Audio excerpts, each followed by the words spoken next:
Sir నమస్కారం sir. నమస్తే.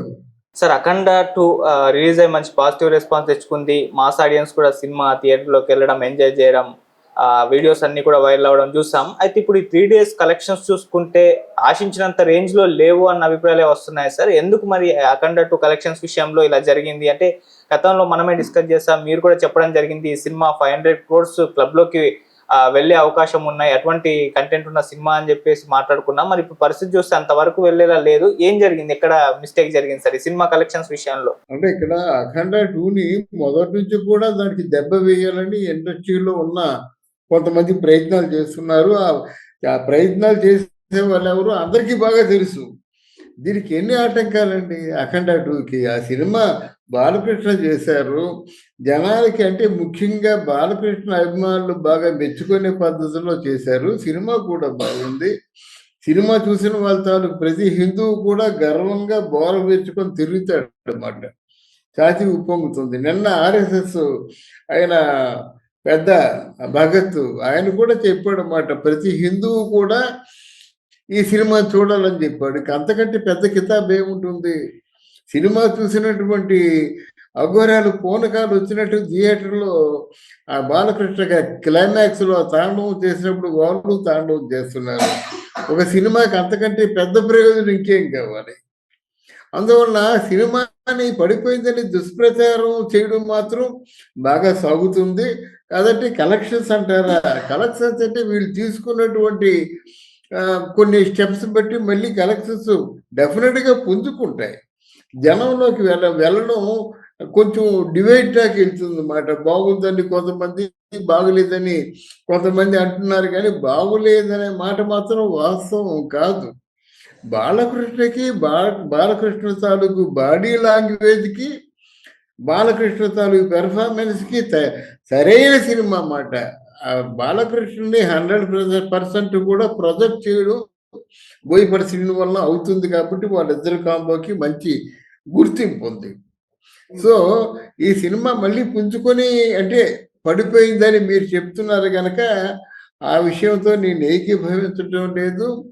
తాత్కాలికంగా ఏవైనా కలెక్షన్స్ కొంచెం తగ్గినప్పుడు కూడా మళ్ళీ ఈ సినిమా ఉంటుంది. డెఫినెట్గా ఈ సినిమాకి మంచి లైఫ్ ఉంటుంది అన్నమాట. ఎందుకంటే ఇది భారతీయ ఆత్మ, ప్రతి హిందువు కూడా ఈ సినిమా చూడాలి అనేటువంటి ఒక స్లోగన్ బయలుదేరింది. ఇంకా వీళ్ళు నెక్స్ట్ ఫర్దర్గా చూడు, మోదీ గారికి సినిమా చూపిస్తున్నారు. తర్వాత పవన్ కళ్యాణ్ పడుకుంటాడు దేన్ని భారతీయ ఆత్మ అని చెప్పేసి, సనాతన ధర్మం అని చెప్పేసి. దేనికైనా కొన్ని అంటే విజయవంతం అవడం కోసం కొన్ని ట్రిక్స్ ఉన్నాయి. ఆ ట్రిక్స్ ప్లే చేస్తే, ట్రిక్స్ అంటే ఇంకేమి లేదు, జనాలను ఆకర్షించేటువంటి విధానాలు. ఆ జనాలను ఆకర్షించే విధానాలు 3-4 కానీ ప్రజెంట్ చేసినట్టయితే మళ్ళీ ఎప్పటిలాగా పూనకాలు వచ్చినట్టుగా జనాలు వస్తారు. సినిమాలో విషయం ఉంది కనుక. సినిమాలో విషయం లేదనుకోండి, ఎంత తోసినప్పుడు కూడా ముందుకు వెళ్దు. కనుక కావలసినటువంటి ఏర్పాట్లన్నీ వీళ్ళు చేస్తారనుకుంటున్నాను. నేను ఆ ప్రొడ్యూసర్కి, ఆ డైరెక్టర్కి ఒకవేళ ఈ వీడియో చూసినట్టయితే నా విన్నపం ఏంటంటే, మీరు సినిమా తీసినంత వరకే కాకుండా మిగతా విషయాల్లో కూడా దృష్టి పెట్టవలసి ఉంది. ఆ మిగతా విషయాలు ఏమిటంటే, ఆ సినిమా మీద మీకు ఉన్నటువంటి ఫైనాన్స్ గురించి మీరు ముందుగా ఆలోచించినట్టయితే ఈ సినిమా మీద ఇంత ఒక అటాక్ వచ్చేదా, దాడి జరిగేదా ఆలోచించుకోండి. మీరు ముందు అది క్లారిఫికేషన్ ఉన్నట్టయితే మీరు అనుకున్నట్టుగా డిసెంబర్ 5వ తారీఖునే రిలీజ్ అయ్యేది. ఈసరికి సినిమా లేచిపోయేదన్నమాట. చాలు 15 రోజులు వాళ్ళ కలెక్షన్లు వచ్చేస్తాయన్నమాట. అది చేయలేదు. తగినటువంటి హైప్ ఇవ్వడానికే ప్రయత్నాలు చేయలేదు. ఇప్పుడు సినిమా వచ్చిన తర్వాత కూడా ఇప్పటికీ జనంలో మీరు ఉండాలి, జనం దృష్టిలో మీరు ఉండాలి.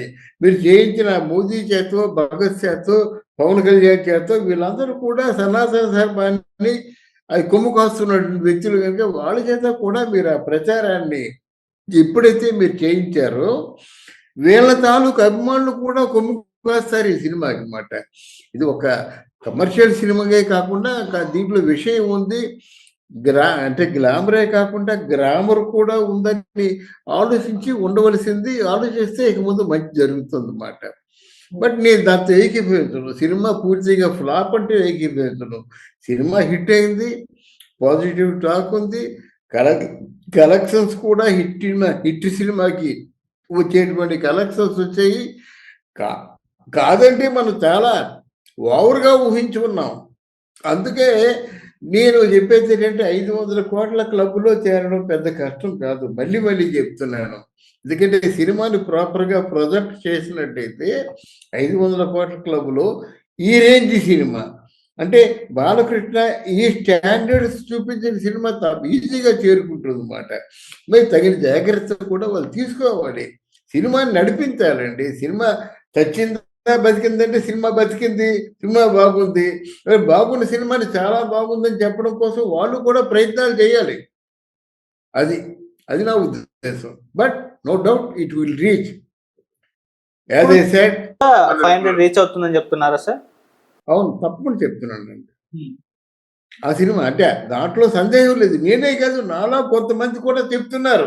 మీరు మిగతా చూసినట్టయితే వాళ్ళు కొంతమంది కూడా వాళ్ళు చెప్తున్నారు, దానికి కారణాలు చెప్తున్నారు. ఆ కారణాలు నేను చెప్పను, కానీ సినిమాలో స్టామినా ఉంది. దానికి ఏమాత్రం బూస్ట్ చేసినప్పుడు కూడా సినిమా బతుకుతుంది, నిలబడుతుంది, అనుకున్నటువంటి లక్ష్యం చేస్తుంది. బాలకృష్ణ కూడా పాన్ ఇండియా స్టార్గా పేరు తెచ్చుకుంటాడు. ఫస్ట్ ఆఫ్ ఇట్స్ కైండ్ కదా. కనుక డెఫినెట్గా ఈ సినిమాకి ఒక మంచి లైఫ్ ఉంటుందని ఎప్పటికీ నేను చెప్తున్నాను.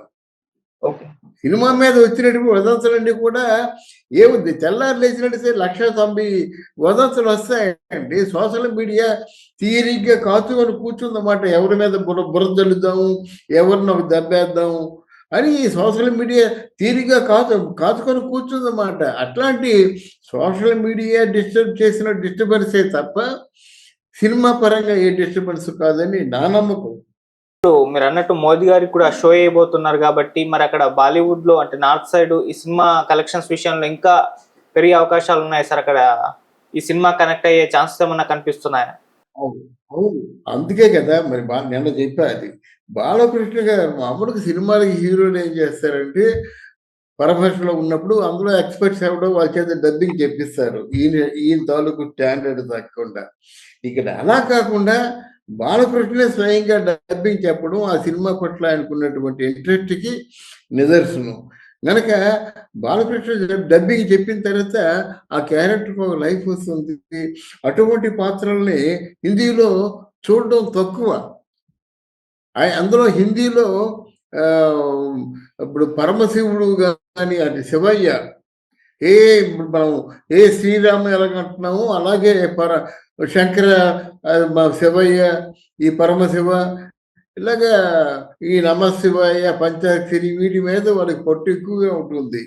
అక్కడ ఉన్నటువంటి ఉత్తర భారతంలో అవి హిందువులకి. కనుక సినిమా తప్పకుండా అక్కడ దీనికి 3 సక్సెస్ అవ్వచ్చు, అనుకున్న రేంజ్ని రీచ్ అవ్వచ్చు. మనిషి ఆశావాది కదా, ఆశతో ఉండడం తప్పేం కాదు కదా. అందువల్ల నేను ఇటువంటి సినిమాలు కొద్ది లైఫ్ ఉండాలండి. సినిమా లైఫ్ లేకపోయినట్టయితే వాళ్ళు కష్టపడి చేసి కూడా ప్రయోజనం లేదు. అందులోనూ వాళ్ళు కుంభమేళా చేశారు, తర్వాత శివతాండవం చేశారు, తర్వాత ఆ భారతీయ ఆత్మ అని చెప్పేసి ఆ భారత హైందవ మనస్తత్వం ఏంటో, ఎలా ఉంటుందో, ఏ విధంగా ప్రాణాలకు తెగించి పోరాడుతుందో ఇవన్నీ చూపించారు. అంటే జనానికి కావాల్సింది ప్రస్తుత కాలమాన పరిస్థితులు బట్టి దేశానికి కావాల్సింది అన్నీ చెప్పారు. కనుక ఇటువంటి సినిమాలు బతకాలని నా ఆలోచన.